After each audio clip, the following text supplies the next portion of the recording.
Hi friends, welcome to Sri Sainatha Kitchen. இன்றைக்கி வீட்டில் இருக்கிற சத்து மாவு வச்சு குழந்தைங்களுக்கு ஒரு ஹெல்த்தியான கேக் தாங்க செய்ய போகிறோம்.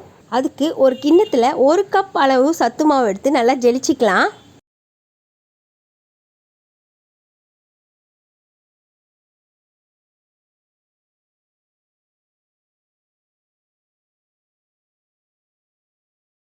இப்போ சத்து மாவை நல்லா ஜெலிச்சியாச்சு. இப்போ இது கூடவே 1 கப் அளவு நாட்டு சர்க்கரை சேர்த்துக்கிறேங்க. இப்போ இதில் 1/2 கப் அளவு தயிர் சேர்த்து நல்லா கலந்து விட்டுக்கலாம்.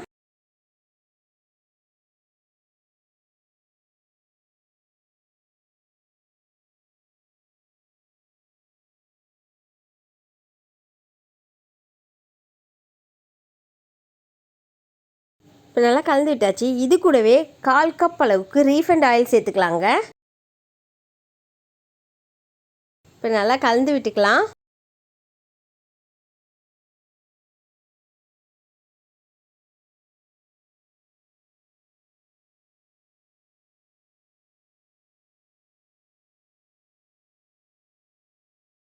இப்போ இதில் 1/2 கப் அளவு பால் எடுத்துருக்கேங்க. அது கொஞ்சம் கொஞ்சமாக ஊற்றி நல்லா கலந்துக்கிறேன்.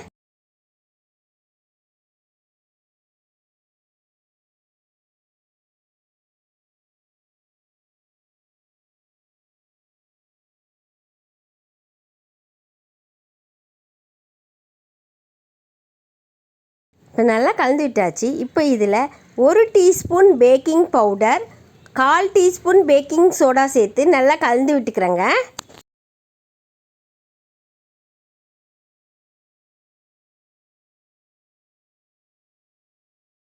இப்போ பேட்டரை ஒரு பக்கமாகவே தாங்க கலந்து விடணும். இப்போ நல்லா கலந்து விட்டாச்சு. இது அப்படியே இருக்கட்டும். இப்போ ஒரு கிண்ணத்தில் சுற்றி எண்ணெய் தடவி வச்சுருக்கேங்க. இப்போ இதில் பட்டர் ஷீட் வச்சிடுறேன்.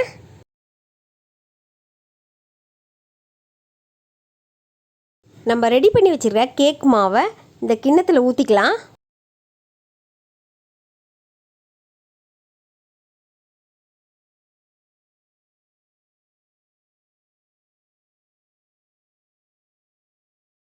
இப்போது இந்த மாவை இந்த மாதிரி கலந்து விட்டுடலாம். அப்போ தான் பபிள்ஸ் எதுவும் இல்லாமல் இருக்குங்க.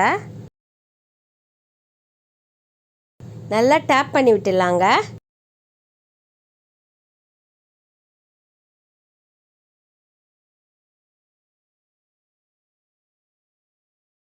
குக்கரை ப்ரீஹீட் பண்ணி வச்சிடலாம். ஒரு 5 நிமிஷத்துக்கு ப்ரீஹீட் பண்ணி வச்சாச்சுங்க. நம்ம ரெடி பண்ணி வச்சுருக்க கேக் மாவை இப்போ குக்கர் உள்ளே வச்சிடலாங்க. இப்போ இதில் கொஞ்சமாக வெள்ளரி விதைகளை தூவி விட்டுறேன். கொஞ்சம் வெள்ளை எள்ளியும் தூவி விட்டுறேங்க. இப்போது மூடி போட்டு மூடி 40 நிமிஷத்துக்கு பேக்கிங் பண்ணிடலாங்க. 40 நிமிஷம் ஆயிடுச்சு. இப்போது ஈரம் இல்லாத ஒரு கத்தியை நம்ம குத்தி பார்க்கலாம். பாருங்கள், கத்தியில் ஒட்டாமல் வந்திருக்கு. கேக் நல்லா பேக் ஆகிருக்கு. இது ஆறட்டும். நல்லா ஆறிடுச்சிங்க. இப்போ ஒரு கத்தி எடுத்து ஓரெல்லாம் கீறி விட்டுடலாம். அப்படியே ஒரு தட்டு வச்சு நம்ம அப்படியே கவுத்து விட்டுடலாங்க.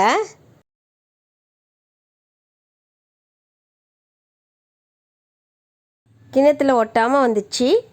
கேக் மேலே இருக்கிற பட்டர் ஷீட்டை எடுத்துடலாங்க.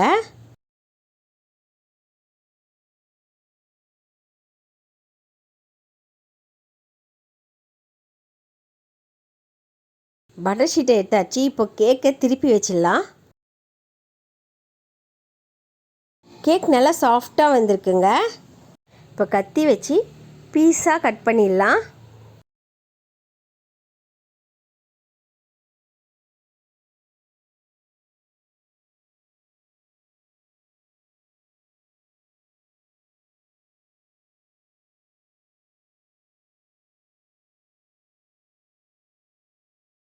குழந்தைங்க கேக் கேட்டாங்கன்னா நீங்கள் கடையில் போய் வாங்கி தராமல் வீட்லேயே இது மாதிரி சத்து மாவு வச்சு ஒரு ஹெல்த்தியான கேக் செஞ்சு கொடுக்கலாங்க.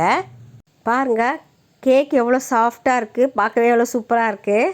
இந்த சத்து மாவில் செஞ்ச இந்த கேக்கை நீங்கள் வீட்டில் ட்ரை பண்ணி பார்த்துட்டு எப்படி இருக்குன்னு கமெண்ட் செக்ஷனில் சொல்லுங்கள். நம்ம சேனலை சப்ஸ்கிரைப் பண்ணாதவங்க சப்ஸ்கிரைப் பண்ணிடுங்க.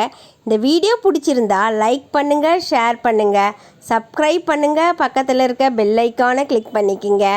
Thanks for watching.